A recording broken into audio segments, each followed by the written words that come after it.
गंगातरंगरमणीयजटाकलापं गौरीनिरन्तरविभूषितवामभागं नारायणप्रियमनङ्गमदापहारं वाराणसीपुरपतिं भज विश्वनाथं। जयंती मंगला काली भद्रकाली कपालिनी दुर्गा क्षमा शिवा धात्री स्वाहा स्वधा नमोस्तुते।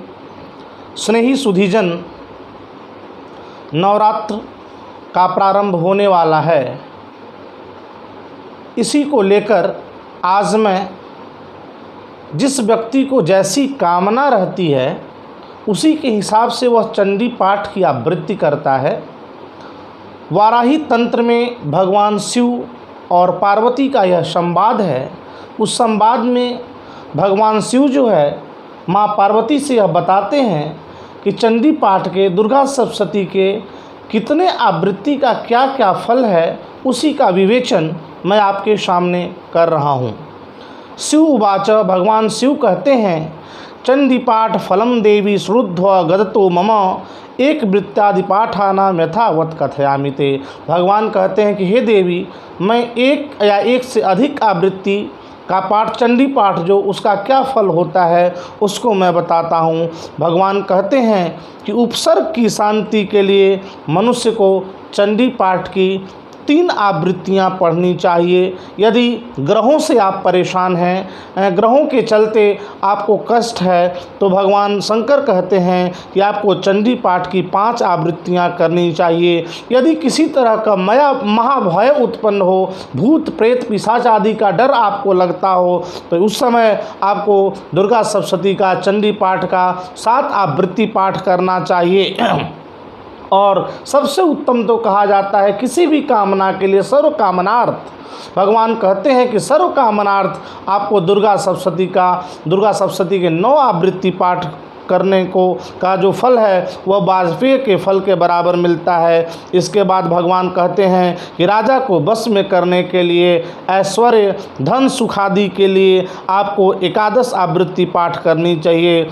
और अगर विशेष कामना हो, विशेष कामना के लिए दुर्गा सप्तशती का चंडी पाठ का 12 आवृत्ति पाठ करने से कामनाओं की पूर्ति हो जाती है। और साथ ही साथ आप किसी झगड़े, मुकदमा, लड़ाई आदि में फंसे हुए हों तो यह एक अचूक उपाय है कि आप किसी ब्राह्मण को अपने घर बुलवाएं और उनसे दुर्गा सप्तशती का चंडी पाठ का 12 आवृत्ति पाठ कराएं, तो उस मुकदमे से आप दूर हो जाएंगे, उस झगड़े फसाद से आप दूर हो जाएंगे। फिर सज्जन भगवान कहते हैं यदि शत्रुओं से बहुत विशेष बाधा हो और शत्रुओं में विशेषकर स्त्री पक्ष से या स्त्री आपके बस में न हो, इस तरह की समस्या अगर आपके पास हो तो आप माँ के शरण में जाएं। ब्राह्मणों को कहें, पंडित को विधि पूर्वक बुला के कहें कि वह 14 आवृत्ति पाठ करें। 14 आवृत्ति पाठ से शत्रु तथा स्त्री बस में हो जाते हैं। 15 आवृत्ति से सौख्य तथा लक्ष्मी की प्राप्ति साधक को हो जाती है। और जिस स्त्री को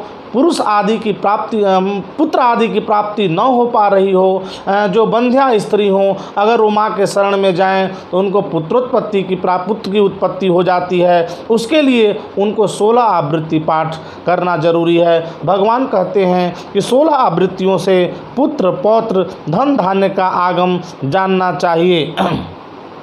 और इसके बाद कहते हैं कि राजभय के विनाश के लिए दुर्गा सप्तशती का 17 आवृत्ति पाठ, और विपक्ष के उच्चाटन के लिए अगर कोई शत्रु आपको बहुत परेशान कर रहा हो और उसका उच्चाटन करना हो तो उसके लिए आपको 18 आवृत्ति चंडी पाठ करना चाहिए। फिर भगवान कहते हैं माँ पार्वती से कि हे प्रिय, महाऋण से विमोक्ष के लिए यदि कोई व्यक्ति ऋण में पड़ा हुआ हो, कर्ज में हो, दिनों दिन उसकी पदावन्नति हो रही हो, ऐसे लोगों को दुर्गा सप्तशती का 20 आवृत्ति पाठ करना चाहिए। और जो लोग बहुत दिनों से जेल में हैं, बंधन में फंसे हुए हैं, उन लोगों को अपने घर किसी ब्राह्मण को बुलाकर अगर 25 आवृत्ति पाठ दुर्गा सप्तशती का कराएं तो यह निश्चित है कि अगर पाठ शुद्ध हुआ हो, माँ के प्रति यदि भक्ति हो, तो वह शीघ्र ही उस बंधन से मुक्त हो जाता है। यदि कोई घोर संकट हो जिसका उपाय करना अति कठिन हो, अपने जाति को लोगों का ध्वंस हो हो रहा हो, आयु का नाश हो रहा हो,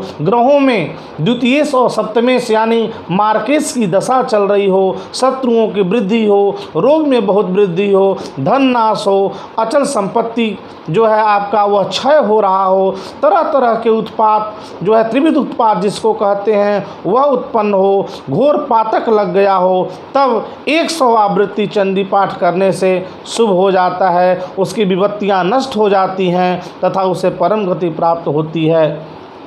इसीलिए भगवान कहते हैं कि जय की वृद्धि के लिए और राज्य वृद्धि के लिए सदैव शतावृत्ति यानी 100 बार 100 आवृत्ति का पाठ करना चाहिए। भगवान कहते हैं हे देवी 108 आवृत्तियों के पाठ से मनोवांछित फल की प्राप्त होती है तथा उसे 100 अश्वमेध यज्ञों का फल प्राप्त होता है। 1 सहस्त्र पाठ से 1000 पाठ से लक्ष्मी आकर साधक का स्वयं वरण करती हैं तथा स्थिर हो जाती हैं और मनुष्य भोगों को भोग कर अंत में मोक्ष को प्राप्त हो जाता है। माँ दुर्गे का स्मरण करने से, ध्यान करने से, पाठ करने से सब कुछ जो कुछ भी आपका इच्छित फल है वह आपको शीघ्र मिल जाता है। माँ दुर्गे के शरण में आप जाएं, नवरात्रि में व्रत रखें, माँ दुर्गे का पूजन करें, कलश रखें और दुर्गा सप्तशती का पाठ इसी आवृत्ति से करें तो जो आपकी मनस्कामना है, जो आपके मन की कामना है वो माँ दुर्गे की कृपा से सब पूर्ण हो जाएगी। इस प्रकार मैंने कामना परक चंडी पाठों की संख्या का उल्लेख आपके सामने किया जिससे सभी लोग यह जान जाएं कि उनकी क्या कामना है और उस कामना के परक कितने आवृत्ति का पाठ दुर्गा सप्तशती का करना है, इसकी जानकारी मैं सर्वसाधारण लोगों को अपने इस YouTube चैनल के माध्यम से दे रहा हूँ।